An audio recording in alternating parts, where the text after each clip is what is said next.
தமிழக உள்துறை செயலாளர் தீரஜ்குமாரை தேர்தல் ஆணையம் அதிரடியாக மாற்றியுள்ளது. புதிய உள்துறை செயலாளராக மணிவாசன் IAS நியமிக்கப்பட்டுள்ளார்.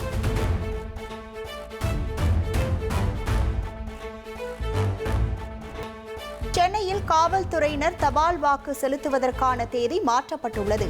வருகிற 18, 20ஆம் தேதிகளில் காவல்துறையினர் தங்களது தபால் வாக்குகளை பதிவு செய்யலாம் என சென்னை காவல்துறை தெரிவித்துள்ளது. சென்னை 1000 விளக்கு பகுதியில் பறக்கும் படை சோதனையில் 28.5 கோடி ரூபாய் மதிப்பிலான தங்கம், 60 லட்சம் மதிப்புள்ள வெள்ளி பொருட்கள் சிக்கின. பறிமுதல் செய்யப்பட்ட தங்கம், வெள்ளியை வருமான வரித்துறையினரிடம் அதிகாரிகள் ஒப்படைத்தனர். புதுச்சேரி சட்டமன்ற தேர்தலில் கள்ள ஓட்டு போட்டதாக விழுப்புரத்தை சேர்ந்த இளைஞர் ஒருவர் கைது. ஆள் மாறாட்டம் செய்து மண்ணாடிப்பட்டு தொகுதியில் கள்ள ஓட்டு போட்டதாக கூறப்படுகிறது. புதுக்கோட்டை மாவட்டம் விராலிமலையில் நடைபயிற்சியின் போது முதலமைச்சர் MK ஸ்டாலின் வாக்கு சேகரித்தார். பொதுமக்களை சந்தித்தும் முதலமைச்சர் கலந்துரையாடினார்.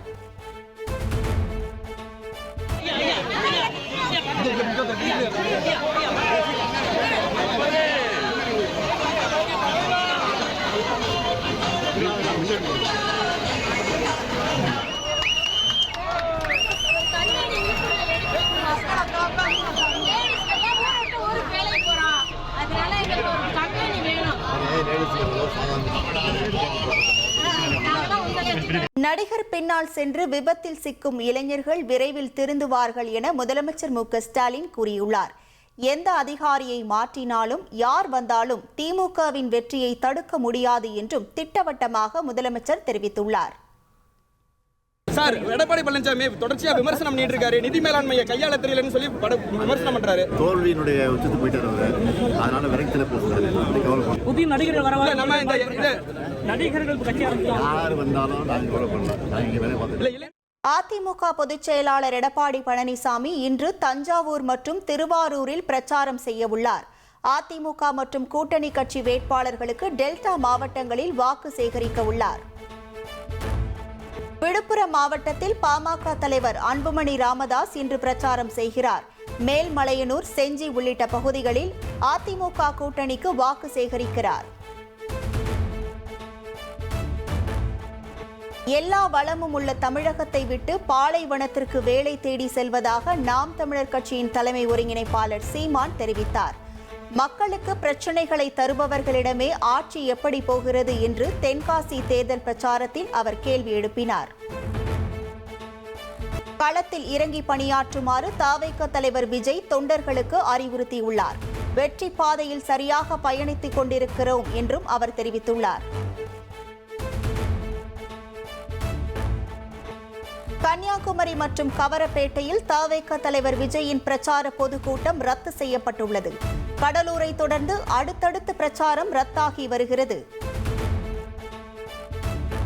சினிமா மற்றும் சாதியின் பெயரால் விசிகவின் ஓட்டுகளை சிதறடிக்க பலரும் குறியாக உள்ளதாக திருமாவளவன் கூறியுள்ளார். கூட்டணி கட்சி வேட்பாளர்களுக்கு எந்த நெருக்கடியும் கொடுக்கக்கூடாது என்றும் தொண்டர்களை அவர் வலியுறுத்தியுள்ளார். மேற்கு வங்கத்தில் பாஜக ஆட்சி அமைத்தால் திரிணாமுல் காங்கிரஸ் செயல்படுத்தி வரும் எந்த திட்டமும் நிறுத்தப்படாது. அவர்களின் ஊழலுக்கு மட்டுமே முற்றுப்புள்ளி வைக்கப்படும் என்று பிரதமர் மோடி தெரிவித்துள்ளார். ஈரான், அமெரிக்கா இடையே பாகிஸ்தானின் இஸ்லாமாபாத் நகரத்தில் அமைதி பேச்சுவார்த்தை. பாகிஸ்தான் பிரதமர் ஷபாஸ் ஷெரீப் தலைமையில் நடைபெறும் பேச்சுவார்த்தையில் சுமூக தீர்வு எட்டப்படுமா என்ற எதிர்பார்ப்பு.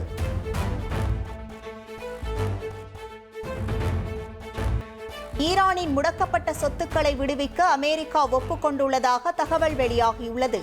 கத்தார் மற்றும் பிற வெளிநாட்டு வங்கிகளில் முடக்கி வைக்கப்பட்டிருந்த ஈரானிய சொத்துக்களை விடுவிக்க அமெரிக்கா ஒப்புதல் அளித்துள்ளதாக கூறப்படுகிறது.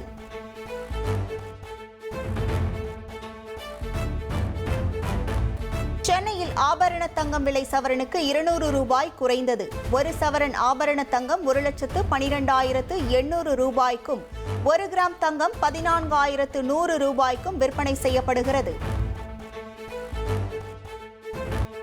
வெள்ளி விலை மாற்றமின்றி நேற்றைய விலையிலேயே விற்பனை செய்யப்படுகிறது. 1 கிலோ வெள்ளி 2,65,000 ரூபாய்க்கு விற்பனையாகிறது.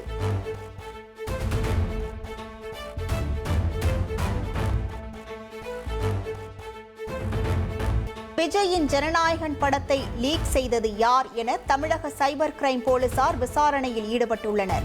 ஜனநாயகன் படக்குழு சைபர் கிரைமில் புகார் அளித்த நிலையில் விசாரணை தொடங்கியுள்ளது.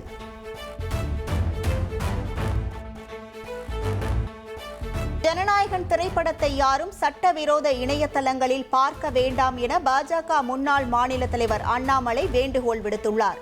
இந்த படம் திரையரங்குகளில் வெளியாகும் போதுதான் நேரில் திரையரங்கிற்கு சென்று பார்ப்பேன் என்றும் கூறினார். விஜயின் ஜனநாயகன் படம் இணையத்தில் கசிந்ததை ஏற்றுக்கொள்ள முடியவில்லை என தியேட்டர் உரிமையாளர் சங்க தலைவர் சக்தி சுப்பிரமணியம் தெரிவித்துள்ளார். படத்தை வெளியிட்டவர்கள் மீது கடும் நடவடிக்கை எடுக்க வேண்டும் என்றும் அவர் வலியுறுத்தியுள்ளார். இந்தியாவில் பயணிகள் மத்தியில் வந்தே பாரத் ரயிலுக்கு ஆதரவு அதிகரித்து வருகிறது. கடந்த நிதியாண்டில் 2.97 கோடி பயணிகள் பயணம் மேற்கொண்ட நிலையில் நடப்பு நிதியாண்டில் பயணிகளின் எண்ணிக்கை சுமார் 4 கோடியாக உயர்ந்துள்ளது. டெல்லியில் உள்ள நாடாளுமன்ற வளாகத்தில் பிரதமர் மோடியும் மக்களவை எதிர்க்கட்சித் தலைவர் ராகுல் காந்தியும் சகஜமாக கலந்துரையாடினர். மகாத்மா ஜோதிபா பூலேவின் பிறந்த தினத்தை முன்னிட்டு அவரது உருவப்படத்திற்கு மரியாதை செலுத்திய பின் இருவரும் பேசி மகிழ்ந்தனர். சென்னை சேப்பாக்கத்தில் இன்று இரவு நடைபெறும் IPL போட்டியில் டெல்லி கேபிட்டல்ஸ் அணியை CSK எதிர்கொள்கிறது. நடப்பு தொடரில் ஹாட்ரிக் தோல்வியை தழுவியுள்ள CSK முதல் வெற்றியை பதிவு செய்யுமா என்ற எதிர்பார்ப்பு எழுந்துள்ளது. ட்ரெண்ட ஃப்ரெண்ட் ஆக்கிக்கோங்க. தந்தி டிவியின் சப்ஸ்கிரைபர்ஸ் அண்ட் ஃபாலோவர்ஸ் குடும்பத்துல நீங்களும் இணையுங்க.